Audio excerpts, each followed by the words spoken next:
of urgency kicking in. That's where we start. Zeke Elliott's holdout, 33 days and counting. The star running back still in Cabo training. Cowboys owner, GM, Jerry Jones, speaking on 105.3 The Fan in Dallas, suggesting he doesn't see a deadline approaching to get a new deal done.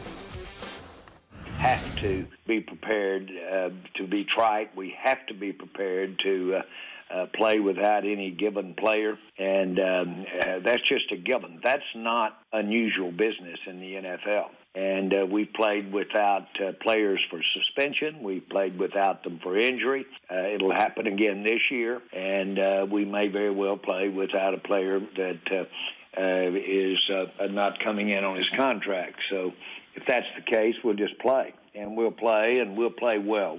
Is there personal feelings involved? Sure there are. But at the end of the day, we've been doing this now 30 years, and having criticism, having contract negotiations.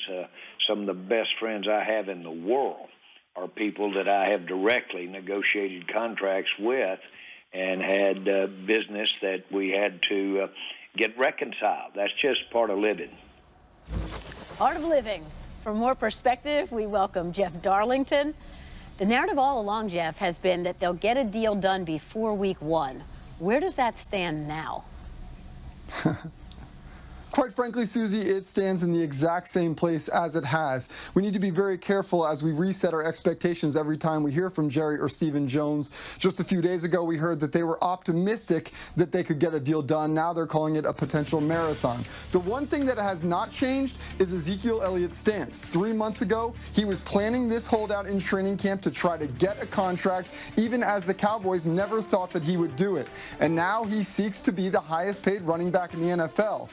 As we continue to discuss these negotiations, though, and very publicly, obviously, we need to remember something. Just because Ezekiel Elliott is saying that he wants to be the highest paid running back in the NFL, there's a big differentiator there. Does that mean $1 more than Todd Gurley or millions more than Todd Gurley? That's where this negotiation can ultimately get settled. We still have time, despite a lot of people thinking otherwise. We still have time for this to get done. The deadline ultimately will be what gets it there. Okay, that's Jeff Darlington with the latest on Zeke Elliott. All comes down to leverage. That's always the way it is. Who do you believe has the most leverage right now? I suppose that it's the team, only because, like, you know, whether Ezekiel Elliott is there or not, the games do begin. But like, I don't know that like one side has this clearly in their court versus the other, because I thought, by the way, that was a good report in there from Jeff. Kind of made me feel a little bit more at ease with the entire situation. I don't know that you can say definitively, right? Because if you look at the Cowboys' early season schedule, it wouldn't surprise me, with or without Zeke Elliott, if they started 3-0, and all of a sudden it feels like the leverage is squarely on their side. At the same time, over Ezekiel Elliott's 3 seasons, in the games that he has played, he has carried the football at least 20 times in a game, and 70% of the occasions. We could talk about workhorse running backs, but there is the workhorse running back in the NFL, and that is Zeke. So you can make a compelling case on either side. For me, I think Jerry Jones is coming to the realization that Ezekiel Elliott won't be there for week 1, and who knows how much longer throughout the season. And obviously with the, with the early success in preseason of Tony Pollard, he feels a little bit more at ease about that decision, but he understands that Ezekiel Elliott is the engine that drives this train. And he knows that it's not about the first month of the season, it's not about the second month of the season, it's about having Ezekiel healthy and there and available when it's time. Playoff time, December, January, when it's time for him to be available. Now, we have to understand when that time is, or if they start the season 1-3, 2-2, and even if they start 3-0, Field, what does the production of the running back position look like?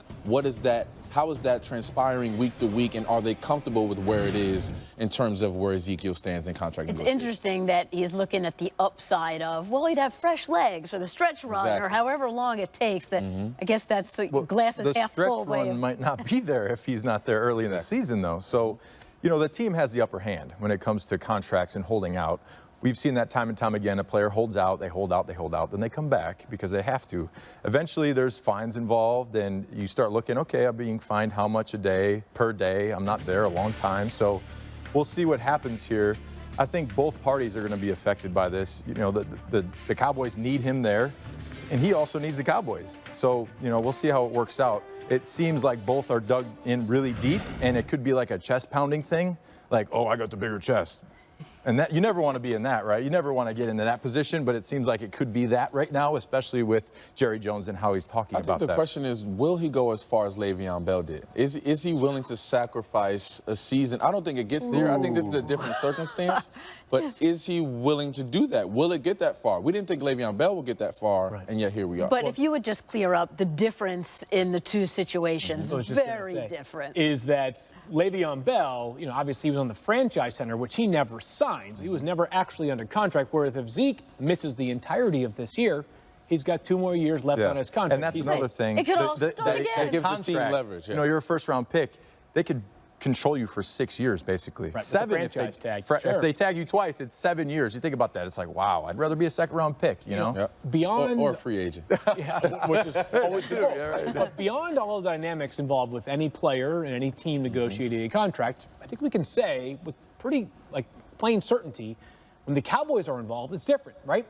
How many teams, owner / general manager, are on the radio multiple times a week addressing the situation, are doing so in such a transparent manner? We know, I mean, as Jerry said in that audio right there, like sometimes it sounds like what he wants to do is him, Zeke, get into a room and hammer it out. Like Why just cut out not? everything else. Well, Yeah. Why is that so tough? Well, there's another guy involved. There's an agent there sometimes, and there. Look, over the years, I've experienced an agent talking to somebody, and then they talk, and they give it back to you, and then it's not necessarily exactly word for word what it should be, and then there's maybe an issue, right? Instead of just 2 guys coming together, like, hey, how do we get this solved right now? How do we do this so we're both happy?